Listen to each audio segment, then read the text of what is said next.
Good evening, everybody, and welcome back to Forbidden Tales.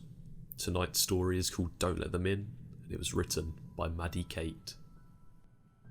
Addiction took our mother slowly, rocked her through it and sung her to sleep, sunk deep into the mattress of her bed. When her back teeth fell out, she left them on the side of the bathtub. I was 7, and I kept them in a matchbox. The missing pieces of her kept safe so that she wouldn't be lost forever. So maybe one day we could put her back together. Our house fell around us, and we tried our best to raise ourselves. The ceilings had water damage, the bottom stairs had dry rot, and in the winters the radiators bled rust. But it was still our house, and Annie made it a home.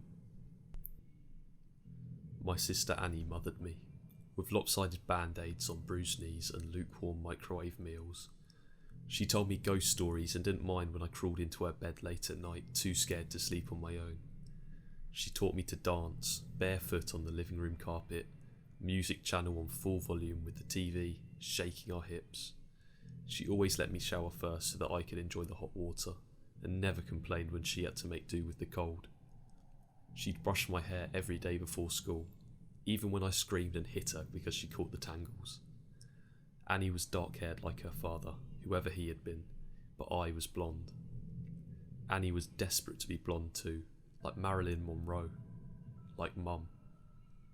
I think she thought it'd make them closer, remind Mum less of Dad. I'd give anything for her to have her hands in my hair one more time, even if it did hurt. She moved to New York when I turned 18 and never came back. I still dream about her sometimes.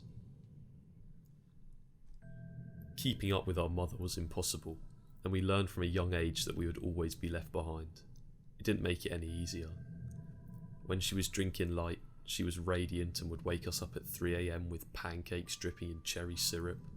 Sometimes when the weather was right and she had had enough being drunk alone, she would call our school up and tell them we'd both come down with summer sickness and we'd drive to the beach instead. I remember being 9 years old in the back seat of the car, coming home after one of our ocean days, sucking the salt from my fingers. Annie had just dyed her hair blonde, her best friend Jane helping her bend over our kitchen sink. From behind, I couldn't tell who was the mother and who was the daughter, radio up and windows down, blowing the sky inside. When she was drinking heavily, she'd be out all night, hair piled up like a beauty queen, eyes glazed over and ringed with glitter and black. Sometimes she'd be gone for a day or two. She would never give us advance notice. One day we'd just wake up to an empty house, with the fridge packed full and a post-it note on its door, complete with a smear of Mum's lipstick in the outline of a kiss, telling us she'd be back soon. Sometimes she'd bring guys home, filling the table with beer cans and ashtrays, smoke up to the ceiling, Mum lost in a haze. We'd sleep with pillows over our heads, trying to drown out the music that they would blast all night, and wake up to strangers at our kitchen table in the morning, asking us where we kept the coffee. When Mum drank too little, she fell apart. She wouldn't buy food and the refrigerator went bare. She'd chain smoke, leaving cigarette burns on the wallpaper up by the stairs, like the walls were sick and decaying. She barely slept, walking around with blue half-moons under her eyes, knuckles raw. She would scream at the slightest thing. I remember once I spilled a glass of juice on the couch. She looked over at me with dead eyes and dragged me off onto the carpet, then took every single cushion off the couch and into the backyard and set them on fire. Annie went to watch a while from the window and then sat next to me on the floor, backs pressed against the skeleton of the seats, head resting in the crater of my collarbones. It was the worst when Mum drank too much. She'd laugh too loudly and too long, at anything and everything, until her mouth started to shake and she began to cry into her cereal at the breakfast table. Annie shut down when Mum was like this, going somewhere deep inside herself where no one could hurt her. She'd stay up until the morning watching old black and white movies on TV, whispering the lines she knew by heart like prayers. When I was 5 years old, I'd cry when I found Mum passed out on her bed, sure she would never wake up. Annie would wipe my tears and tell me she was only sleeping, like the princess in my storybook. We'd sit on Mum's bed together and wait for her to wake up. When we were older, I was the one who would pick Mum up off the bathroom floor again and again, and Annie would put her to bed, smoothing her hair off her face, wiping the vomit from her mouth, and changing her clothes if she had pissed herself. Watching them then, there was no doubt that Annie was the mother now. It was October, and I was 13, Annie 16. It was a Wednesday night and Mum had been gone for 2 days. She had called us that morning from a payphone, voice slurring, telling us she was having the best time with all her new friends, that she hoped we were doing okay. When she asked me if I was having a good birthday, I hung up on her. My birthday had been the day before. Annie had given me a pile of presents, strawberry lip gloss and glittery nail polishes. I didn't ask where she had gotten the money for them. I didn't care. We'd taken the bus to the beach with Jane and ate the birthday cake she made for me, sand getting into the frosting. It tasted like sweetness and sea, and I savoured every bite and scrape of sugar against my teeth. We watched the sun go down, Annie snapping grainy photos on her Nokia as I blew out my candles, wishing over and over that Mum wouldn't come home, that she'd stay gone this time. But that Wednesday night, Annie and I weren't speaking. Anger hung heavy between us, seeping through the floorboards. It began when she tripped to the bottom of the stairs. We'd both laughed, Annie throwing her head back, the gap between her front teeth catching the light. When I'd bent to pick her up, I felt her breath, warm against the freckles on my cheek. I let go of her arms and she fell again, hitting the floor and grinning, shaking her hair from her face. Her breath was heavy with whiskey. I couldn't start picking her up too. Couldn't watch her fall again and again, just like Mum. I knew she'd never get back up. I'd stared down at her, blonde hair hanging over her eyes, and all I could see was our mother. Then I was running, feet slamming the hallway like heartbeats turned loose. I'd run for the kitchen and tipped every bottle we had down the sink, shoving Annie back as she fought to stop me, catching liquor on her fingers as it fell. She grabbed my shoulders and made me drop the very last bottle. It smashed between us on the floor, glass shards shining like we'd dragged the stars out of the sky and broken them, like pieces we could never put back. Outside through the open window, the sky turned pale gold, the clouds a mess of pink and cream smeared across the horizon. I cried then, watching my sister on her knees picking up the pieces. That was Annie, always trying to fix things, even when it was too late. The smell of food dragged me from my room, my stomach turning traitor inside my ribcage. Annie was cooking pasta, real food not made in a microwave. She'd set the table, Tammy Wynette singing softly from the CD player, Annie gently swaying her hips as she stirred the tomato sauce, rich and warm. As we ate in silence, I forgave her more with every bite. Mum never cooked dinner, never remembered my favourite had been spaghetti since I was a kid, and never stayed sober long enough to sit up at the table. Annie wasn't Mum. We were washing the dishes when we heard it first. A moth was crawling down the inside of the pane, and I cracked the window to let it out into the dark. From the backyard came a faint sound. I tilted my head to listen, as it was coming from far away. Crying. I figured it was Mika, the 2-year-old next door, having a tantrum loud enough for us to catch, or maybe even Lucky Strike, the cat that belonged to the junkies down the street, begging for food like she sometimes did. I always wanted to feed him. When he came around, whining over my ankles, but Annie always stopped me, saying once you started giving, they never stopped taking. Looking back, I don't know if she was talking about the cat. Annie flipped on the Christmas lights strung around the porch, and we sat on the plastic beach chairs watching the skies. When we were little, we'd sit outside, and Annie would tell me the names of all the constellations and the stories of how they came to be. I had to grow up before I realised she made them all up as she went along. It was a game we still like to play now, making up ridiculous stories for the shapes we could pick out. Ah yes, that one there is the Coors Light. It got there when God dropped it out of his convertible window and never picked it up, she said, nodding sagely and hiding her smile. Of course, I said, waving my hands and pointing up past the power lines, right next to the ashtray, left there by the angels on a smoke break. Yeah, they said if you wish on it, all your dreams will come true, said Annie with a grin. Then she stopped laughing, and her voice grew quiet, face tilted up to all of those dead stars. Let's wish, Emmy. Let's wish. So we did. The sound of wailing interrupted us. It was closer this time, and definitely human. We turned to one another in confusion. Annie shrugged and I squinted into the black. It sounded like a baby. Lost. Tired. Alone. It must be Mika, I said, slowly getting to my feet. Maybe he walked around the back. Do you want to call Connie and tell her we'll bring him over? Annie didn't reply. I sighed and rolled my eyes. Okay, I guess I'll do everything then. I stepped off the porch, grass soft against my heels. The air smelled like it might rain, fresh and clean, and growing. A promise unfulfilled. Em! Annie's voice was strained. I turned to her with a smile. It died on my face when I saw the look on her own. Em, get inside. Now. She was staring out into the dark past me and opening the door with one hand behind her, fingers fumbling on the latch. I froze. Barefoot in the dirt, I'd glimpsed what she was looking at. In the bushes by the back fence, someone was crouching with their knees tucked up neatly under their chin, and his arms wrapped around his legs. His mouth was agape, softly opening and closing as he cried, like a child, lost in the dark. No, not like a child, more like someone pretending, mimicking the sounds under cover of darkness. Suddenly, they straightened their back, snapping upright, face still obscured by the shadow. They were tall and slim, extraordinarily thin by human standards. Panic made me move, carried forward by animal instincts left over from a time when people still lived in nature. I was faster than Annie, dragging her inside and slamming the door behind us, hearing it bounce on its hinges as I locked it. We watched as the person approached the house with long, deliberate strides. Annie reached my hand, holding me tight, and turned to me to face her, holding my shoulders. Don't turn around, Emmy. Don't turn around. Instinctively, I started to look over my shoulder into the gloom. Annie grabbed my face hard and shook her head.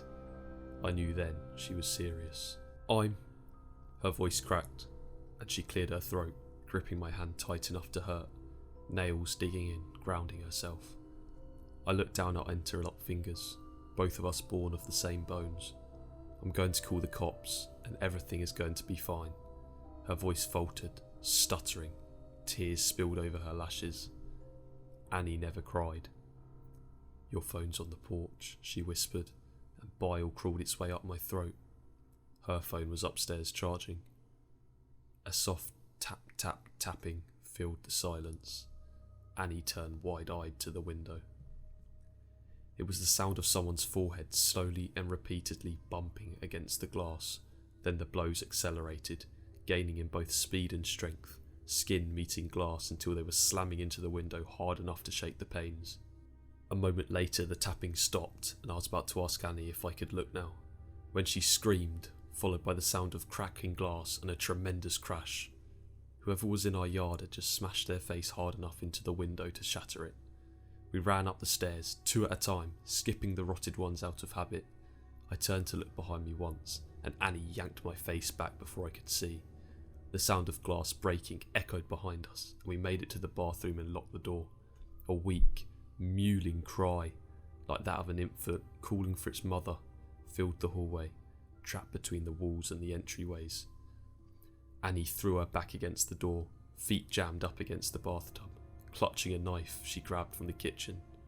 I joined her, shoulder to shoulder, and did the same. Slow footsteps started on the stairs, calculated and casual. The crying took on a mocking quality, resembling laughter, arriving in short, shrill bursts of sound, followed by high-pitched giggling and then silence, only to start again a moment later. The first door on the upstairs floor was my bedroom. We heard the distinct sound of it slamming open. We knew at that point they were looking for us. What the fuck is going on? I asked Annie, not even bothering to brush away the tears that I couldn't keep from falling. I watched my sister pick herself up off the floor and brace her hands on the door as we heard the sound of a second door slamming open. Mum's room. The next room on the hallway was the bathroom. Annie pulled me to my feet and handed me the knife. I shook my head and pushed it back to her, terrified of what would happen if I had to use it. Annie shoved me and pressed the knife into my hands, thumb pressing hard enough along the edge to draw blood. I watched a winding road of crimson rivulets cascading down her wrist. In spite of the pain, Annie continued pushing the blade into my hands, Finally, I took it from her. Something slammed against the wall that Mum's room shared with the bathroom. A high-pitched howl followed. I held my breath and felt my heart beating frantically in the base of my throat. "I'm going to get the phone from my room," Annie said. I shook my head dramatically in protest. Before I could say a word, she had clamped a hand over my mouth. I could taste the blood on her hand, salty and sweet, like birthday cake by the ocean. "Yes, I'm going to get my phone. I'm going to call the cops, and we're going to be okay." I shook my head again. "It's the only way," she insisted. "When I go, I need you to lock the door, and I don't want you to open it for anything or anyone. Not for me, not for anyone. Promise me." I shook my head again, and Annie pressed her hand against my mouth, pushing my teeth against my lips so forcefully it made my eyes water. "Promise me, Em." Something smashed in the room next door. Annie brushed the hair from my face and gently tucked it behind my ear. "Promise," she mouthed, and unlocked the door as slowly as possible, the bolt scraping gently. I watched the curve of her shoulder disappear into the darkened hall like the moon in the eclipse, and then she was gone. I couldn't breathe or move. Then I slammed the bolt shut just as something bounced off the outside of the door. A high-pitched scream ensued, followed by the handle rattling up and down hard enough to pop a screw loose. I watched it roll toward me on the tiles, and then everything went still. I sat with my back to the door, holding the knife and wishing I was holding Annie's hand instead. The silence continued. For a moment, the only sound was that of my breath slowly filling the room. A voice broke the illusion of solitude. "Em?" A familiar voice came through the door. Startled, I gripped the knife even more firmly than before. "Honey, what's going on?" "Mum?" My voice cracked. "Mama? Is that you?" I wrapped my arms around myself, trying to keep from shaking. "Sweetie, it's okay. Just open the door. It's okay. Just let me in." The handle rattled again, gentler this time. "Just let me in. It's all okay." She banged impatiently on the door, and I took my handle off the bolt. "Honey, I'm sorry. I'm sorry that I missed your birthday. I'm sorry I'm such a terrible mother. Please." Her voice broke, and she started to cry. "Just let me in, baby. I'm so sorry." I screwed my eyes shut. She sounded so sad and so lost. I just wanted her to hold me as she did when I was a kid, when I'd come in with a scraped knee after falling off the swings. Maybe this time she meant it. Perhaps it would all be okay. My hand found its way to the bolt again. My sister's voice came through the door, warm and gentle. "Yeah, Emily, let us in. It's all okay."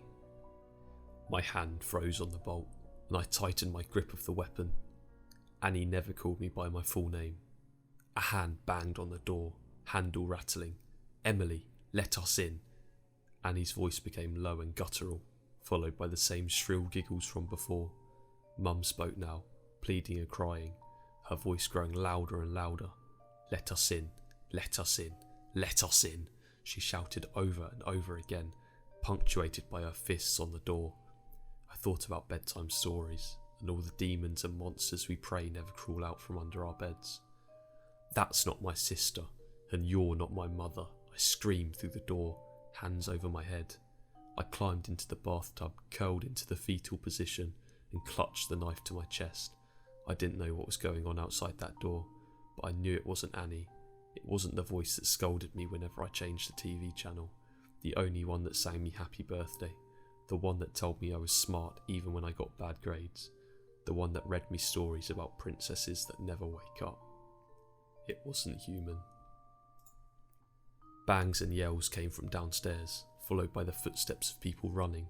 A low, guttural howl ripped through the house, filling the room until I felt like I was drowning in the sound, and then the door was kicked in. I screamed, covered my eyes, and wanted to die. A moment later, arms found me, lifted me from the tub, and carried me from my room. I looked at the outside of the door as I was taken downstairs. Its exterior was covered in long, scraping claw marks stretching to the floor. I found the hallway covered in soft, downy remains of torn-up pillows, making it appear as if it had snowed indoors. I watched the tiny feathers drift slowly as men in uniforms checked each of the rooms that looked like they had been ripped apart by something feral. Outside, police cars and an ambulance waited in our driveway, and there, in the middle of it all, was Annie, bathed in blue and red lights, glowing in the dark like a neon angel. I threw myself from the officer's shoulder and ran to her, then I held us both together, broken pieces and all, standing under those constellations we had concocted. Muffled screaming came from the ambulance, which rocked occasionally. Annie gently turned my head away, smiling so sadly it made my chest ache. I understood. It turns out there was no demon, no wild animal or bad men. It was just Mum, out of her mind on booze, drugs, and everything in between, coming to the end of a week-long binge. Something had finally broken inside her head, and this time we couldn't put her back together, no matter how hard we tried. Sometimes you fall one last time, and never get up. Annie had seen her rail-thin frame in the garden, blood dribbling from her mouth, track marks bulging on her forearms like unmapped roads, desperate for one more hit, one more fix. She'd searched the kitchen for all the alcohol I'd thrown away, and when she hadn't found any, she went hunting for the stash hidden in the bathroom. She hadn't wanted me, just the drugs on the other side of the door. She'd been so high she was able to mimic Annie's voice perfectly. The real monsters are the ones that eat you alive slowly, the kind that come into a bottle or needle, or at the end of a long list of reasons why you can't get out of bed in the morning. Sometimes the monsters are the ones that raise you or love you the most, but it's up to you to let them in.